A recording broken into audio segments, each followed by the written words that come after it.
Okay, Chapter 7, Mother's Love. As Rudy Catans drove me to San Mateo County Juvenile Hall, I nearly blacked out from hyperventilation. The upper part of my chest felt as if a giant rubber band were tied around it. Even as Rudy gave me his last-minute advice, I couldn't concentrate because I was so terrified of what would happen to me next.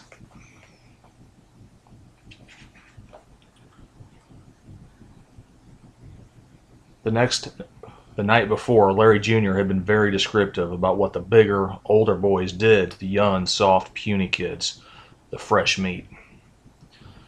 I felt so degraded as I stripped in front of the counselor during my end processing, spread my butt cheeks before I showered, and then put on the stale-smelling county clothes. I shuddered when the thick oak door to my cell slammed shut behind me. It took me less than a minute to examine my new environment. Page 192. The walls were composed of dirty, white cinder blocks. The cell had a faded, waxed cement floor, and I stuffed my wet towel, change of underwear, and socks in the tiny shelf. I sat on the foot of the wall-mounted bed and felt an urgent need to go to the bathroom, when I noticed there was no toilet in the cell. After I covered my head with the black wool blanket, the invisible bands around my chest began to loosen. Moments later, I drifted off to sleep. The first time the door to my cell opened for afternoon recreation time, I walked down the hall as if I were walking on eggshells. The other kids seemed more like giant walking tree stumps than they did teenagers. In my first few days, I developed a plan for survival. I would fade into the background so as not to draw attention, and for once keep my alligator-sized mouth clamped shut. During my initial week at Hillcrest, 6 frenzied fights broke out in front of me. 3 of them over whose turn it was to play pool. I bumped into a few walls as I spent a lot of my time with my head bent down for fear of making eye contact, and I stayed the farthest away from the pool table. I breathed a little easier when I was transferred from the new detainee section, the A wing, to the upstairs C wing section that housed the smaller, more hyperactive kids. Page 193. I learned that the new wing's set of directives were less strict. I didn't feel the need to scurry to my cell the way I had whenever the staff from the A wing turned their backs as the kids were sent to their rooms. The counselors in the C wing seemed more open, more outgoing when dealing with the kids. I felt safe. One afternoon I was unexpectedly called from the recreation room, and moments later I discovered I had a visitor. As the counselor instructed me on the visiting procedures, my stomach tightened from excitement. Up until that moment, I did not know I could be seen by anyone, so I wondered who had come all the way to Hillcrest to visit me. And as I burst through the small door, visions of Miss Gold and Lillian filled my head. A second later, my body became limp. Behind a tiny desk, Father sat with his chair against the wall. Besides Mother, Father was the last person I wanted to see while I stayed at Juvenile Hall. My hands trembled as I reached for a chair. "So, David," Father said in an emotionless tone, "how are you?" "Fine, sir," I replied as I tried to avoid Father's gaze. Page 194. "Well, you've grown some. How long's it been?" "About a year, sir." My eyes inched up Father's body, and I tried to remember the last time I truly looked at him. Was it when I lived at the house? I asked myself. Leaning on the small table in front of me, Father seemed so thin. His face and neck were dark red and leathered. His once finely combed hair was now an oily gray. He coughed every few seconds. His hand disappeared into his jacket pocket, fumbled for a pack of cigarettes. He pulled one out and tapped it on the table before lighting it. After a few drags, his hands quit shaking. I felt too ashamed to look into his eyes. Dad, before you say anything, I just want you to know..." "Shut up!" Father's voice suddenly cracked like thunder. "Don't even begin to tell me your lies." He inhaled deeply before smashing his cigarette and lighting another. For Christ's sake, if they ever find out about this at the station, do you know what they could do to me? It's not like I don't have enough problems to deal with there. I bowed my head, wanting to disappear. Page 195. Well, Father's voice rumbled, and if that weren't enough, you're giving that crazy mother of yours all the ammunition she's ever needed. He stopped to take another drag. Jeez, you had it made. Then out of nowhere, I get a call from that social worker lady. Miss Gold? I muttered.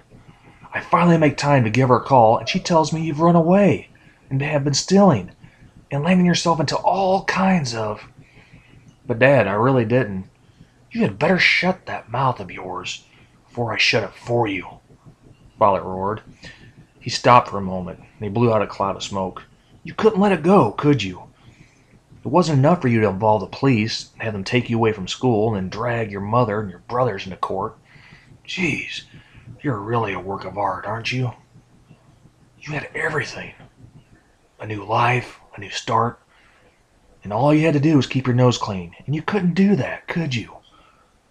Do you have any idea what your mother wants to do with you? Do you? Father demanded, raising his voice. She wants me to sign some papers. She's been after me to sign them for how long, do you know? He asked, more to himself than to me. Page 196. Do you have any idea how long she's been after me to sign those papers? I shook my head no, tears rolling down my face. Years. Ever since she threw you out that one day. Hell, maybe she was right all along. Maybe you do need. You think it's easy on me? How do you think it makes me feel to have a son of mine at a place like that, or a place like this? Father's eyes seemed cold as they pierced through me. Arson! They're charging you with arson. Do you know how many firemen die because of arsonists? Hell, maybe she's right. Maybe you are incorrigible. I watched the orange rain of the cigarette creep its way towards Father's fingers. Well, he said after several minutes of silence, I've got to go get the car back. I'll, see. Father stopped mid-sentence as he pushed himself away from the table. My eyes scanned his body. His eyes looked so tired and empty. Thanks for coming to see me, I said, trying to sound cheerful. For Christ's sake, boy, keep your nose clean. Father snapped back, and he began to push the door open when he stopped, and he looked deep into my eyes. I've given up a lot for you. I've tried. God knows I've tried. I'm sorry for a lot of things in my life. I can forgive you for a lot of things, for all the trouble you've caused, for what you did to the family, but I can never, never forgive you for this. The door shut behind him, and he was gone. I love you, Dad, I said, looking across the empty table. That evening at dinner, while a sea of hands fought for any portion of every container of food, I nibbled away at my salad. I felt so sick and hollow inside. I knew I was the reason why my parents were so unhappy, why they had been separated, why they both drank so much, and why my father, a man who had fought to save so many people's lives, now lived in a crummy apartment. I had knowingly, willingly exposed the family secret. I suddenly realized that Father was right. Father had been right all along. After dinner, as I performed my work assignment, mopping the dining room floor, one of the counselors peeked around the corner. Pelzer? Visitor at the front desk. Minutes later, I sucked in a deep breath and I closed my eyes before I again opened the door to the visitor's room. I prayed deep inside that Mother had not come. Page 198.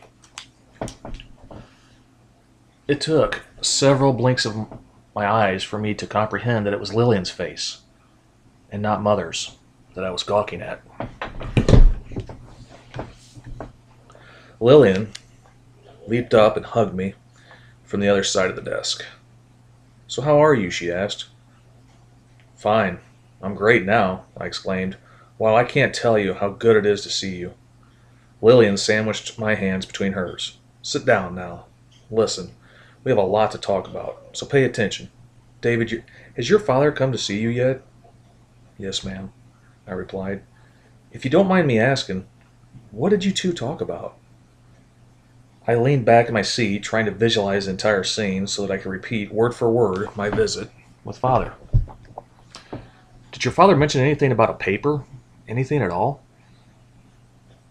Lillian gently prodded. No, ma'am, not that I remember, I said, scratching my head. Lillian tightened her grip on my hands until it was so hard they hurt. David, please, she begged. This is important. In a flash, I recalled Father's frustration about a set of papers Mother wanted him to sign. I carefully attempted to reconstruct Father's words. Page 199. He said something about Mother being right and that he was thinking of signing papers saying that I was incorrigible. But he didn't sign them? Lillian burst. I don't know, I stuttered. Damn it, she barked. I lowered my head, thinking I did something wrong. Again. Lillian looked away from the gray table, then at me. No, it's not you, David. It's just... Have you heard from your mother? Has she come to see you? No, ma'am, I stated, shaking my head. Listen carefully, David. You do not have to receive a visit from anybody you do not want to see. Do you understand? This is important. When you're told you have a visitor, ask who that person is. Lillian stopped to collect herself. She seemed on the verge of tears. Honey, I'm not supposed to tell you this, but don't accept a visit from your mother. She's fighting the county to have you put away. You mean like to stay here? An institution, right? Oh, I know all about that. It's okay. Lillian's face turned snow white. Where did you hear that? Page 200. A lady from mental health. She says she works with all the young kids who come here to the Hill. She keeps asking me about consent. Yes, I shrieked, that's it. The lady said it would be a lot easier for me if I give my consent for the institution. I knew by Lillian's expression that something was horribly wrong. Doesn't it mean that by me signing the paper that I promise I consent to be on my best behavior while I'm here? Does it, Mrs. C? David, it's a trap. She's trying to trick you. Lillian said with panic in her voice. Listen to me. I'm going to spell it out for you. Your mother is claiming that your past behavior at her house warranted her to discipline you because you were so incorrigible. She's trying to have you put away in a mental institution. Lillian exhaled. I leaned back in my still chair and stared at her. You, mean a crazy home? Don't you? I stuttered as my breathing accelerated. Lillian plucked a tissue from her purse. I could lose my license as a foster parent, but I don't care anymore. You can never, ever repeat this to anyone. I've spoken with Miss Gold, and we think your mother has somehow cooked up this plan, this institution thing, to somehow validate everything she's ever done to you. Page 201. Do you understand? I nodded, yes. David, your mother has contacted this lady from mental health and has told all sorts of things. David, I'm going to ask you a question, and I need the absolute truth, okay? Did you ever start a fire at your mother's house, in the garage of her house? Lillian carefully asked. No, I exclaimed. I then curled my fingers into the palms of my hands. Once, Lillian gritted her teeth as I continued. Once, when I was 4 or 5, I set the napkins by the candles before dinner, and they caught on fire. I swear, cross my heart, I didn't mean to, Mrs. Catanz. It was an accident. Okay, all right, Lillian said as she waved her hands. I believe you. But David, she knows. Your mother knows everything. From Walgreens to running away, even the problem you had with the psychiatrist. Miss Gold thinks she may have slipped up and told your mother more than she needed to know. But Miss Gold is required to keep your mother informed about you. Darn it all. I've never seen anyone fight so hard to have their own flesh and blood. Page 202. My body temperature shot up. What do you mean? The problem with the doctor? I didn't do anything. Now I'm getting this secondhand from Miss Gold. How come I'm not allowed to see Miss Gold anymore? I interrupted. Because you have a probation officer now, Gordon Hutchinson. Lillian replied as she shook her head, trying to remain on track. Now please, listen. I'm not even supposed to know this, but from what I understand, the psychiatrist wrote a report claiming that you have violent behavior tendencies. He's claiming something about you jumping from your seat, waving your arms, nearly attacking him. She said, looking more confused than her question sounded. My head swiveled from side to side. "No, ma'am. He told me I should hate my mother, remember?" I cried as I flung my head backward, hitting the wall. "What's happening? I don't understand. I didn't do it. I didn't do anything." Listen to me," Lillian cried. "Miss Gold thinks your mother's been waiting for you to screw up, and now she has you." "How can she? I live with you," I said pleadingly, as I fought to understand how my world could suddenly crumble. Page 203. "David," Lillian said with a huff, "Rudy and I are just your legal guardians. That's all. A piece of paper states that we maintain your well-being. We foster you. Legally, your mother has quite a bit of latitude. This is her way of striking back.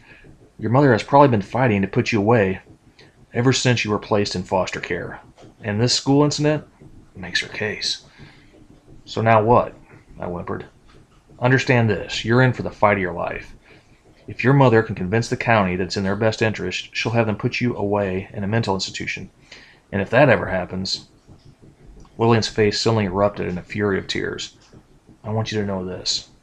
I don't care what anybody tells you. Rudy and I are fighting for you. And we'll do whatever it takes. If we have to hire a lawyer, we'll do it. If we have to go to hell and back, we're prepared to do that too. We're here to fight for you. That's why we're foster parents."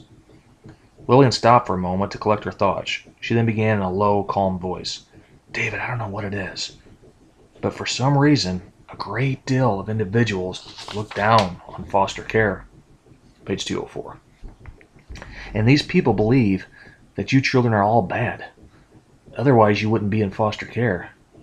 And if they can keep you out of their society, well, the better for them. You understand, don't you?" I shook my head no. Lillian raised a finger to her lips while rethinking her statement. "You know what the word prejudice means, don't you?" "Yes, ma'am." "It's the same thing, you see. If these people admit a need for foster care, that means they're admitting to a bigger problem of what got you kids into foster care in the first place. And that means admitting to things like alcoholism, child abuse, children who run away, or get into drugs. You get it? We've made a lot of changes in the last few years, but we still live in a closed society. A lot of folks were raised to keep things to themselves, hoping no one ever finds out about their family secret. Some of them are prejudiced. And that's why whenever a foster child gets in trouble, her statement hit me like a ton of bricks. Now I understood. The bands around my chest seemed to come alive as I began to wheeze. Page 205. "Before, when I first came to your house and I got into trouble..." "Yes," Lillian whispered. "I heard what you said back then, but I just didn't listen." Lillian cupped my hands in hers. "Well, all that's in the past. I know that being here at the Hill isn't easy, especially for you. But you have to be on your absolute best behavior. I mean that," she emphasized. "The counselors, they write behavior reports on you that are turned into the probation officer. You've met Gordon Hutchinson, haven't you?" "Yes, ma'am," I replied. "Well, those reports will have a strong impact against your mother trying to place you in an institution. All she has right now is a pack of lies she's been feeding everyone. Your mother has made you out to be some crazed child," "which you are, of course," Lillian joked. "So if we can prove to the court that you did not set the fire and that you've been a model child, this blows your mother out of the water once and for all." "So what do I do?"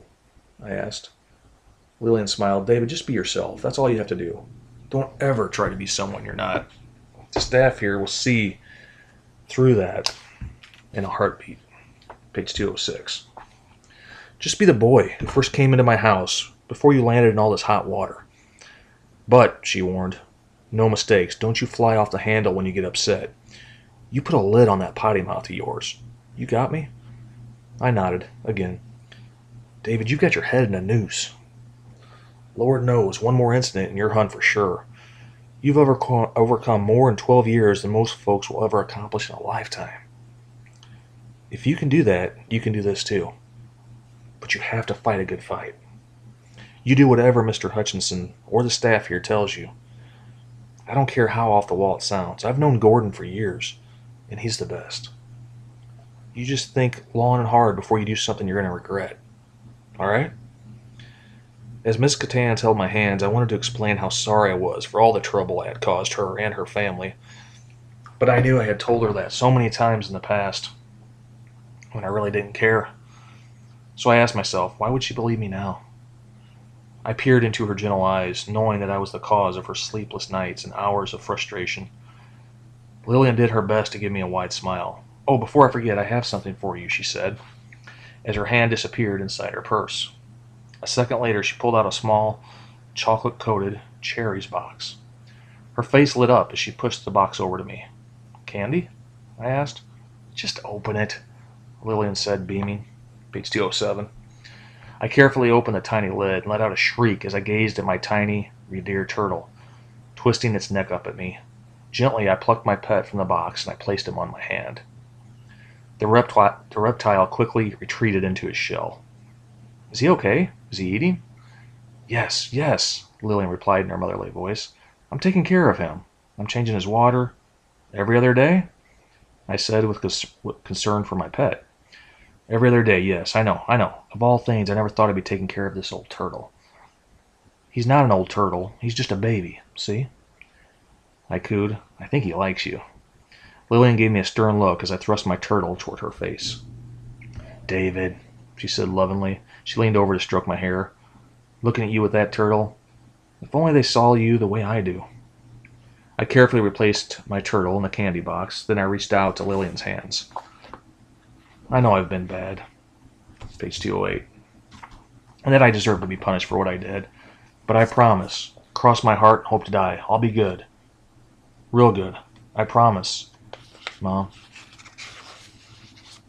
That evening, while I stared out of the window of my cell, a warm feeling from deep inside my soul began to take form. "I'm going to do it," I vowed. "I'm going to prove to Mrs. C., Mr. Hutchinson, and to Mother that I am a good kid." I knew that my court date was only a few weeks away, so I told myself, I'll have to work a little harder. I fell asleep, no longer feeling afraid. Within days, my daily behavior scores nearly doubled. I had thought I was doing rather well before, but when Carl Miguel, the Sea Wing superintendent, told me in front of everyone what a great week I was having, I wanted to prove myself even more. By the end of the week, I had achieved the highest status that the Wing held, gold. Mr. Hutchinson informed me that it normally took a pretty good kid 3 to 4 weeks to make gold, and I smiled inside, knowing that I had made it under 2 weeks. And during that visit, Gordon informed me that my court date had been moved up a few days. "So when do we go to court?" I asked, page 209. "The day after tomorrow," he answered. "You going to be okay?" "Yes, sir," I said, trying to sound sure of myself, when inside I was terrified. "David, I'm not going to confuse you on what can or cannot happen when we get in the courtroom. I've seen enough to know that some cases can go either way, and you have one of those cases. I can only tell you to keep your cool, and if you believe in God, I recommend you pray." Alone in my cell, I could feel myself become lightheaded. I closed my eyes, turned off my anxiety, and prayed. 2 endless days later, I sat perfectly upright as I strained to remember everything Lillian and Gordon had fed me. I nodded to Lillian, who sat behind me, and I smiled at her. And as I turned away from her, I saw Mother sitting to the right of me in one of the front row seats.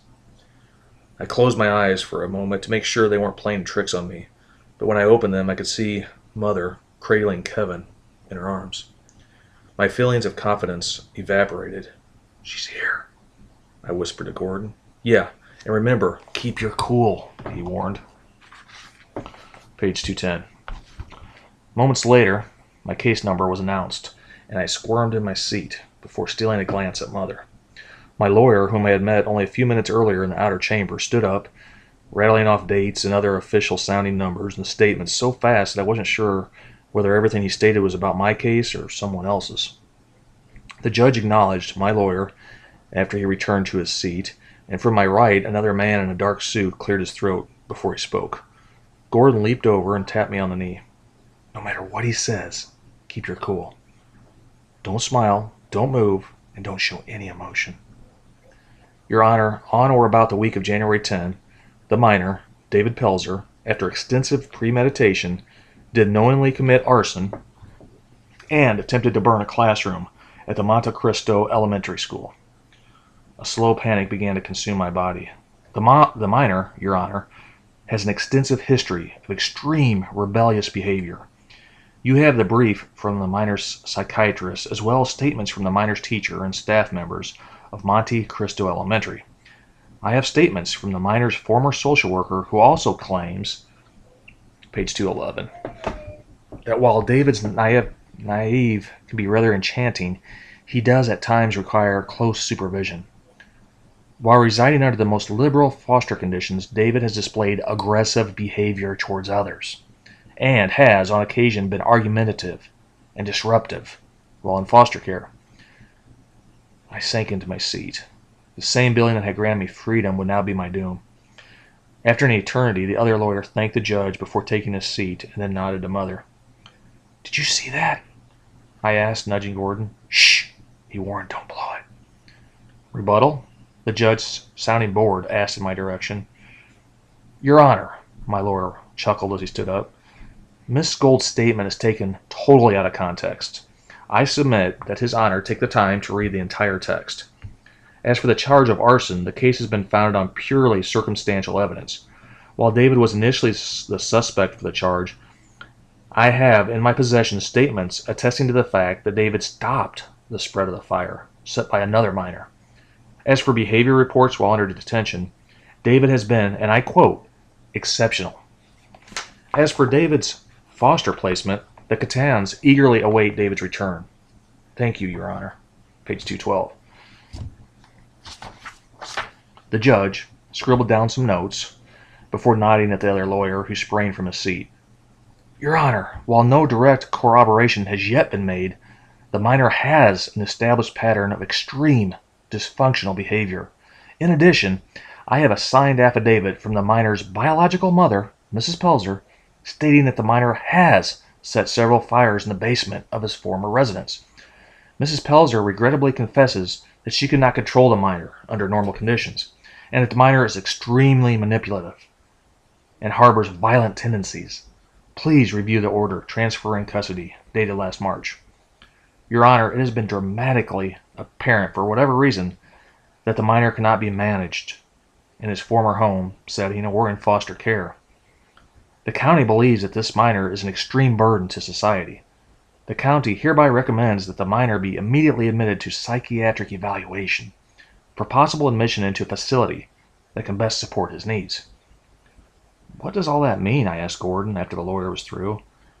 Before Gordon could even hush me, the judge rubbed his temples and asked, "Juvenile probation?" Page 213. Mr. Hutchinson buttoned his coat as he stood. "Probation recommends continued monitoring and consultation from a different psychiatrist. I have seen nothing to make me believe that David is a threat to himself or to others. I recommend replacement with David's foster guardians." Gluttons for punishment, are they?" the judge chuckled before continuing. "Prior convictions?" he asked as he turned to my lawyer. "None, Your Honor," the lawyer stated as he leaned forward. The judge leaned back into his chair as his eyes looked down on me. I could feel the hairs on the back of my neck begin to rise, and I moved my left hand to scratch my right arm. I held my breath, waiting for the judge's answer. The judge fingered his mustache, and with a sudden nod of his head, he turned to the court reporter. "Pending no further verification on the charge of arson, the court recommends sentencing of 100 days in juvenile detention, honoring time already served.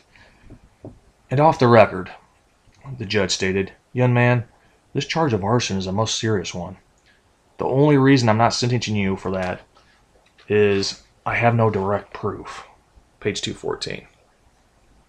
"While it appears you may not have committed this crime, you have in fact been skating on thin ice for quite some time. You appear to have some good qualities and ample guidance," the judge said, nodding to Mrs. Catans. "But be wise enough to employ them both." Immediately after the judge struck his gavel, Gordon whispered, "You'll be out 34 days. "But I didn't do it," I whined. "Doesn't matter," Gordon stated matter-of-factly. "That's rarely the issue. Believe me, kid, he said, pointing to the judge. That guy's a Santa Claus. If the prosecution had any hard evidence, I'd be fitting you for a straitjacket for the funny farm right now. Besides, the old man has a soft spot for scrawny little wimps like you. Come on, back to your cell, you animal, Gordon joked as we stood up. Without warning, Mother stepped in front of Gordon and me. You're wrong. You're all wrong. You'll see. I warned that social worker broad, and now I'm warning you, Mother screeched as she thrust her finger at Mr. Hutchinson. He's bad. He's evil. You'll see. And next time he'll hurt somebody. The sooner that boy's dealt with, the sooner you'll see that I was right, and I didn't do a damn thing that's wrong. Page 215. You're fooling yourself if you think this is the end of it. You watch. There's only one place for that boy. You'll see. Then she stormed out of the room, yanking Kevin behind her. I inched my way to Gordon, whose face was chalk white. Where does your mother live? At home, I replied. Oh. Gordon asked as he raised his eyebrows. The home you burned? I mean, if you burned the basement, you must have gutted the house too. Yeah, I laughed. I realized he was only joking. 34 days later, I cried as I stuffed my collection of arts and crafts projects and the folders of schoolwork I'd acquired into a small cardboard box. In an awkward sense, I didn't want to leave. In the outside world, it was too easy for me to get into trouble. While at Hillcrest, I had grown used to my surroundings. I knew exactly what was expected of me. I felt safe and secure. As Carl Miguel escorted me to the front desk, he explained that the outside world would indeed be the real test of my survival. Pels, Carl said as he took my hand, hope I never see you again. I returned Carl's handshake before I gleamed at Mrs. Catan's, who seemed shocked at the sight of my pants, which I had grown out of. Page 216. Well, she asked. How's my turtle? I inquired. Right about now, I'd say he's soup. Mom, I whined, knowing Lillian was only teasing me. Come on, I said, as I spread my fingers. Let's go home. Lillian's face lit up like a Christmas tree when she realized that for the first time I had called her house my home. She took my open hand. Home it is.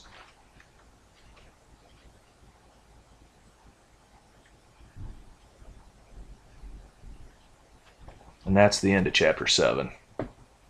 Coming soon, Chapter 8.